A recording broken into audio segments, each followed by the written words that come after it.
And you know, I was thinking just before I came out, sort of. No, go ahead. You know, I was listening to your speech and what we're talking about backstage, and I just wanted to say something to everybody in the room. I think that I congratulate everybody for being here, because the key to success is you got to show up.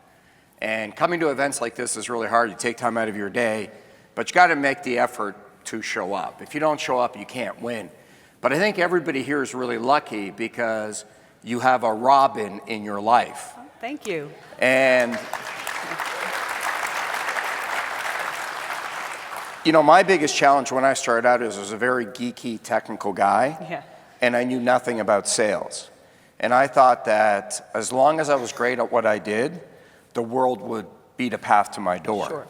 And a friend of mine used to run HP, Ross Marsden. He was the global VP of sales.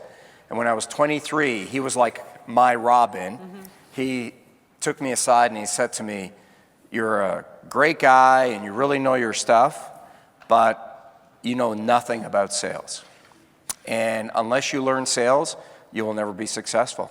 And I think that was really a wake-up call for me. So I think it's great that you have a forum for people to learn that. Thank you. Yeah, and you know, on that same, you know, because I know you have a story about your mother when you were younger, and you know, you didn't have a lot of money, and the vacuum sales guy comes in and he sold this vacuum, and I think that really, early on could have put a very bad taste in your mouth about sales and selling. So how did that, you know, how did you overcome that from, like, did you chant some mantra to yourself or something? How did you overcome the I do a lot of yoga, Robin. Okay, yoga. I live in LA. Okay. No, you're right. I had a very negative experience when I was 12 years old. This door-to-door salesman sold my mom a vacuum cleaner, and she didn't speak any English. She couldn't really read English. Right. So she signed a contract for 5 years, you know, a layaway plan, and the layaway plan was more than our rent. Wow. And it was really devastating for us.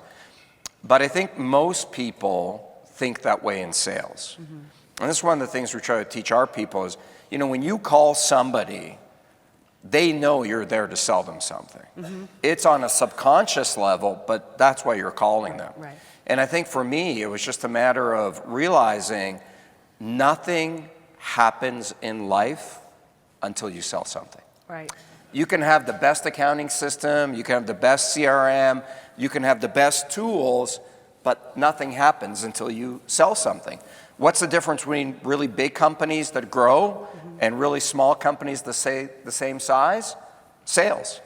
I bought 13 companies in 15 years, and I have all these little traps of the owners of the companies that I ask. I take them out for dinner and ask them all these questions to see how good their business is. And one of the questions I always ask is, how do you guys get customers? How do you guys find new business? And if the answer is anything along the line of word of mouth, I'm like, oh yeah, these guys aren't going anywhere. Yeah. Because you know who uses word of mouth or thinks that's how sales are done? It's people that don't know sales. Right. You know, word of mouth is very difficult to scale, and it's not in your control. Sales is not a foreign object that controls you. Sales is an extension of what you do. Right.